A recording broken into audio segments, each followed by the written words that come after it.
In this video, let me continue from where I have ended in the last class. So, let us see the steel beam cross sections generally that are used. The first one being and the mostly used section is rolled I section and built up I sections or box sections. And channel sections are often used as purlins. Purlins, we have seen that when we discussed about roof truss. And we have certain figures to make you understand the different cross sections and different sections of the steel beams. And as I told you earlier, this doubly symmetric shapes, such as standard rolled I section, are more efficient. So here you are coming across a term called rolled section and built up section. So what is the difference between these two type of sections? So an I section can be rolled I section or a built up I section. So rolled section ఎలా తయారు చేస్తారంటే we have a piece of metal rod and we send this piece of metal, this member, through a series of rollers so that you can get any shape you want when you send this member through the rollers. You can get I section, you can get a T section, you can get an L section, you can get a channel section, of course an angle section or a channel section. So this cross sections are obtained by sending this rectangular cross section member through a series of rollers. So that is why we call such a beam cross sections which you got as rolled I sections. So now what is a built up I section? So a built up I section is, this is not obtained by rolling, but you got by a series of plates. For example, we have a 3 plates and you put those plates to horizontal and one vertical and you weld it over top and bottom. So this is an I section, right? These are the flanges, bottom plate and top plate. Okay, and sometimes we use roller sections and we attach other plates, flange plates antam. Flange plates. These are built up members, built up sections. Okay, so box sections. Yes, this is a box section. It looks like a box, right? So this is a compound section. Built up section is a compound section. See, there is an I section and we have added a channel section to it and we have welded it. This is a compound section. And this is a shear connector. This is a composite, concrete plus steel, and this is encased beam. And we have solid sections like rod, bar, and this is rolled channel section. Of course, as I told you, rolled section is made with rollers, and this is a thin walled open section, I section. This is called an I section, open section. Okay, we call this channel sections or this I sections as open sections because there is no closed section here.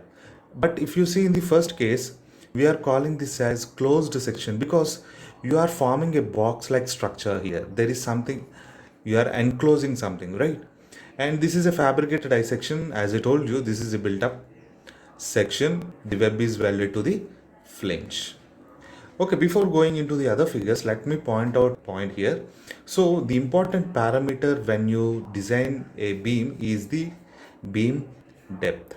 So while a large depth is desirable for moment resistance, as I told you earlier, if the depth of the web is large, the material of the I section or a section is going to be away from the neutral axis.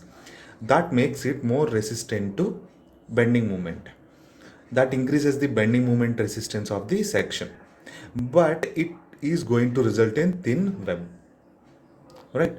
And this thin web is not able to resist lateral or web buckling. Okay, so There are two types of bucklings also. We will see that in detail when we are dealing with buckling. Okay, lateral buckling and web buckling, local buckling. And let me show you some other sections also here. So these are the other sections. This is a tampered I section. This seems to be an I section, but this is cut out here and this is reversed and put it here. And if you see the below figure, castellated I beam. So this is simple. You take a simple I section and you cut this section in the web as per this pattern, and you get two pieces. This is one piece and this is two. And what you need to do is you just slightly displace them in the opposite direction as shown in this figure. మీకు teeth లాగా ఇక్కడ వస్తుంది, and teeth should be parallel, same aligned. So when you put these two and you weld it, this is the section that you get. This is the section you get.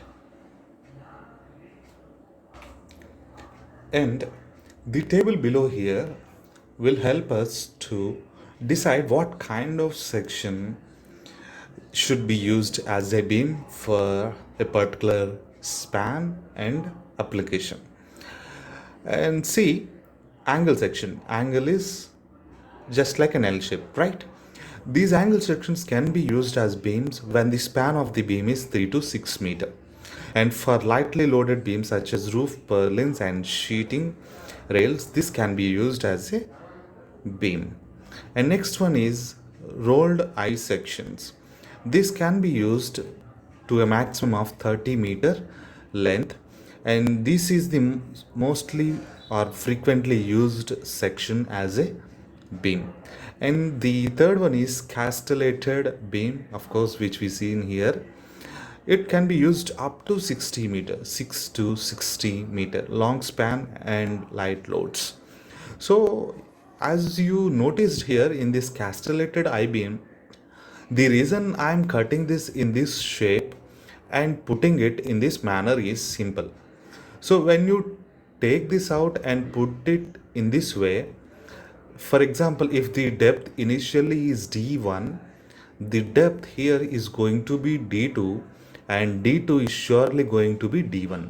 So you have increased the depth of the I section beam by cutting this and welding this in pattern. Of course, it involves certain work, cutting and welding it again, but it helps in material saving because you are not going for bigger section, but whereas you are just making it a big section. Plate girders, it can be used from 10 meter to 100 meter long span with heavy loads such as bridges. And box girders, these can go up to 200 meter a long span and heavy loads such as bridge